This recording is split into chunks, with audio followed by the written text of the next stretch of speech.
கிறிஸ்துவுக்குள் பிரியமான தேவனுடைய பிள்ளைகளை, இந்த நாளின் காலை நேரத்தில் இயேசுவின் நாமத்தினால் உங்களை அன்போடு வாழ்த்துகிறேன்.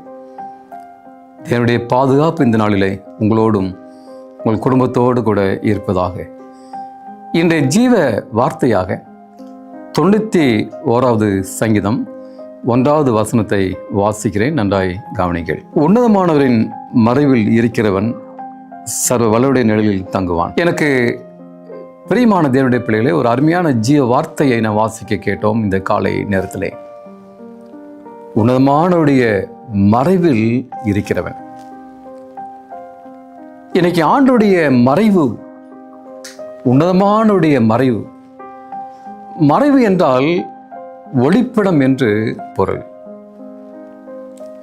ஒரு பாதுகாப்பான ஒரு இடம், ஒரு மறைவு, ஒரு புகலிடம். தாவீது பக்தன் சொல்கிறார், கர்த்தாவே நீரே என் புகலிடம் என்று தாவீது பக்தன் சொல்கிறார். உன்னதமானுடைய மறைவில் இருக்கிறவன், அவருடைய மறைவில் வாழ்பவன், தன்னை ஒளித்துக் கொள்கிறவன் சர்வ வல்லவருடைய நிழலில் தங்குவான். பிரியமான தேவனுடைய பிள்ளைகளே, சிந்தித்து பாருங்கள். நாம் இன்றைக்கு யாருடைய நிழலில் நாம் தங்கிறோம்? யாருடைய மறைவில் வாழ்கிறோம்? யாருடைய மறைவில் ஒதுங்குகிறோம்? உலகத்தின் நிழலிலா? உலகத்தின் மறைவிலா? சிந்தித்து பாருங்கள் பிரியமானவர்களே. இங்கே சங்கீதக்காரன் சொல்லும் பொழுது 32வது சங்கீதம் 7வது வசனத்தை வாசிக்கிறேன், கேளுங்கள். நீர் எனக்கு மறைவிடமாய் இருக்கிறீர், என்னை நீர் இக்கட்டுக்கு விலக்கி காத்து இரட்சணிய பாடல்கள் என்னை சூழ்ந்து கொள்ளும்படி செய்வீர். நீர் எனக்கு மறைவிடமாய் இருக்கிறீர். தாவீதின் வாழ்க்கையில் எவ்வளோ கஷ்டங்கள், சோதனை வந்தது. அவன் சவுலுக்கு பயந்து அவன் ஓடிக்கொண்டே இருந்தான். அவன் குகையில் தன்னை ஒளித்துக் கொள்ளவில்லை, ஆண்டுடைய மறைவில் தன்னை ஒளித்துக் கொண்டான். அவன் ஆண்டுடைய மறைவிலே வாழ்ந்தான். ஒரு நாளும் தேவனுடைய மறைவை விட்டு ஒருபோதும் விலகவில்லை. தேவனுடைய மறைவில் தன்னை ஒளித்து தன்னை காத்து அவன் நடந்தான். பிரியமான தேவனுடைய பிள்ளைகளே, எனவே நம்முடைய வாழ்க்கையில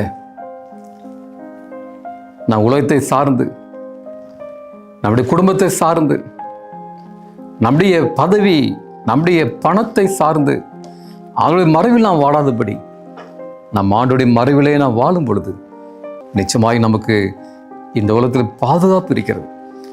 எந்த தீய சக்தியும் நம்மை அணுக முடியாது. பிரியமானவர்களே, ஒரு நாளும் உங்கள் குடும்பத்தோடு நீங்கள் ஆண்டு மறைவில் வாழுங்கள். அப்பொழுது ஆண்டு நமக்கு ஒரு உன்னதமான ஒரு மறைவாய் இருக்கிறார். அவரை நமக்கு பாதுகாப்பை ஏற்பார். நம் கண்களை மூடி ஜெபம் செய்வோம். எங்களை அதிகமாய் நேசிக்கிற அன்பின் பிதாவே, இந்த நல்ல வேலைக்காக நன்றியோடு துதிக்கிறோம் கர்த்தாவே. இந்த செய்தியை கேட்ட நம்முடைய பிள்ளைகளை ஆசீர்வதியும் ஆண்டவரே.